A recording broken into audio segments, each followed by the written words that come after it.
Hey guys, we need a lot more love right now in the world. Don't you agree? The strongest weapon that we as humans have is not our fists, but our tongue.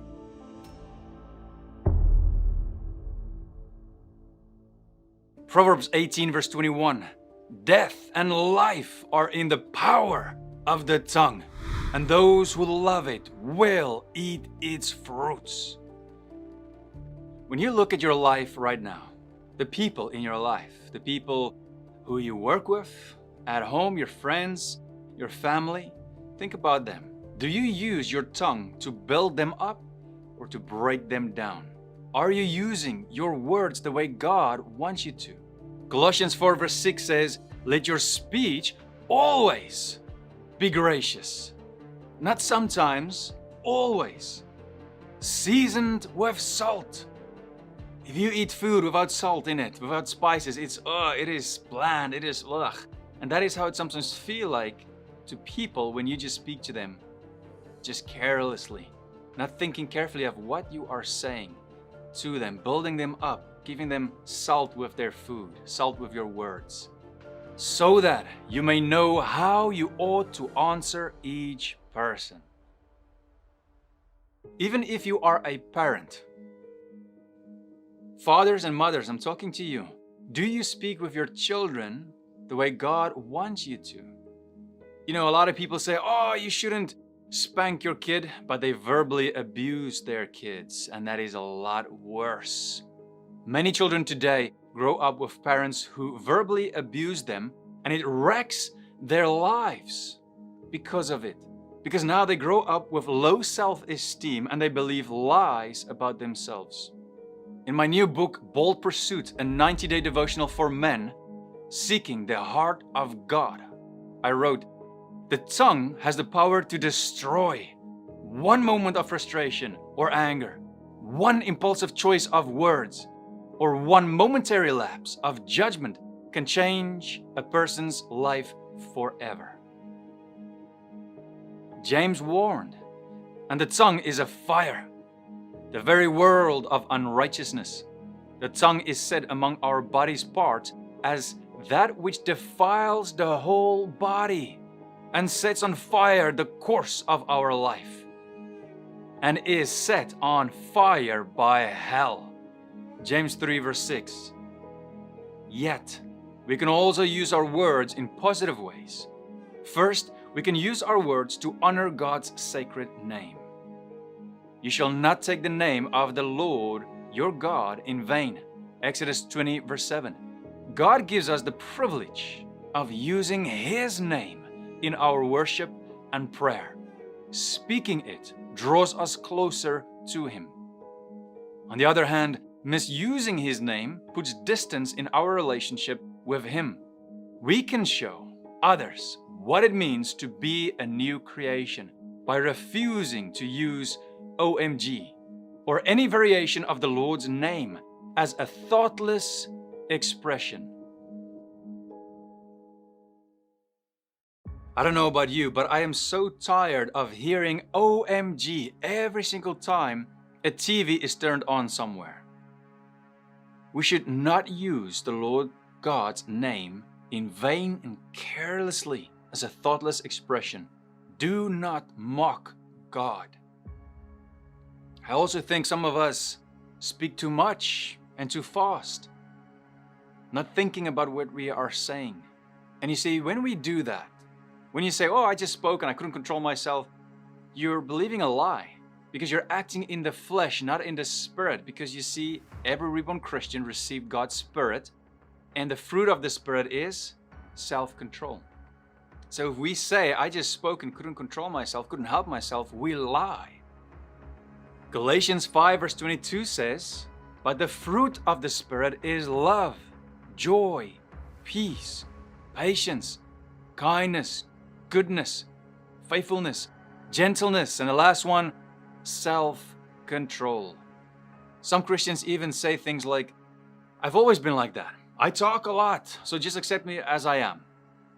Christians who say that, I won't change.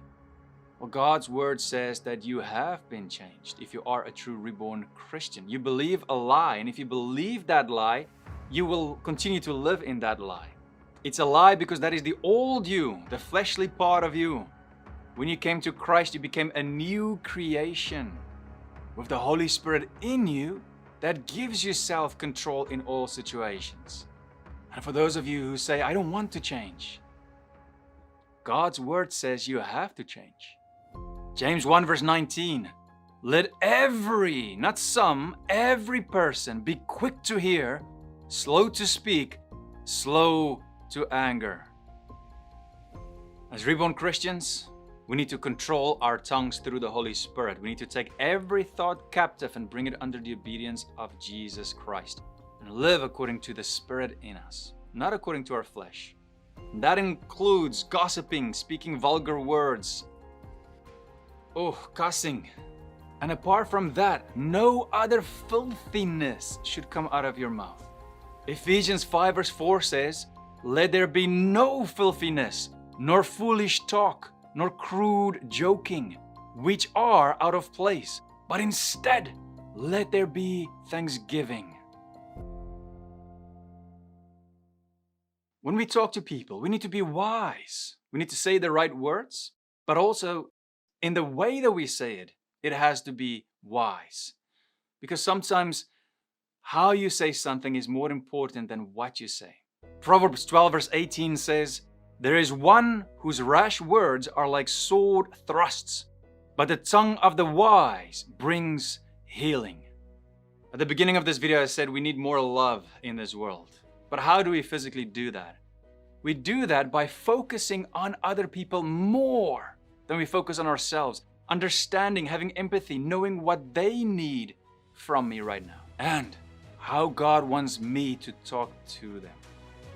Philippians 2 verse 3. Do nothing, not some things, nothing from selfish ambition or conceit, but in humility count others more significant than yourselves. Let each of you look not only to his own interests, but also to the interests of others. I've said this previously, but the biggest issue that we as the church, brothers and sisters in Christ, experience right now in the world is not what's going on in the world, because God is still sovereign, He is in control, and we are moving to the end times. That's not as big an issue. What the issue is the self-life.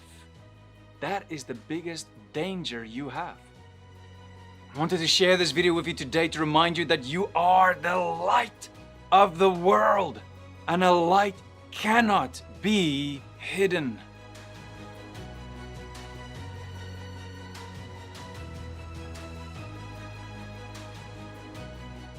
Do you live like that?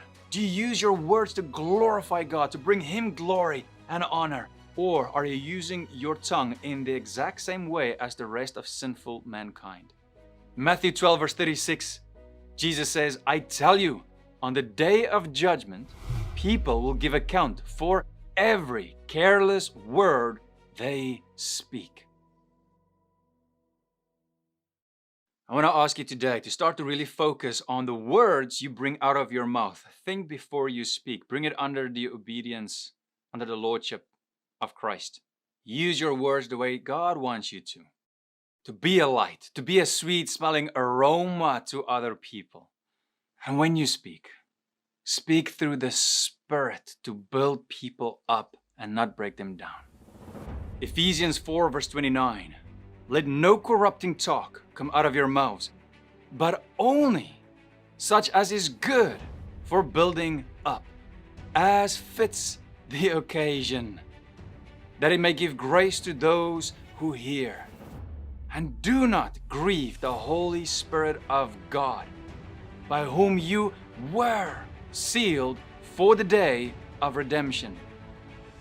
I want to ask you today to listen to the Word of God and to go to Him, close the door, pray to Him, and ask Him for forgiveness if you have been using your tongue in the wrong way, according to the flesh and not according to the Spirit, building people up. Or gossiping. A lot of people struggle with gossiping today. Ask Him for forgiveness if you haven't been using your tongue for His glory. And then start to grow deeper, fuller in Christ. Abide in Him. He in you, you in Him. And to do that, to help you with that, do not just hope it will happen, but plan for it. Get my book, Bold Pursuit. It is a 90-day devotional for men seeking the heart of God. Women can read it as well. I'll add all the details for you in the video description, and you can also check it out on our website or at boldpursuitbook.com. It's also available in ebook format and also an audible version that I recorded myself.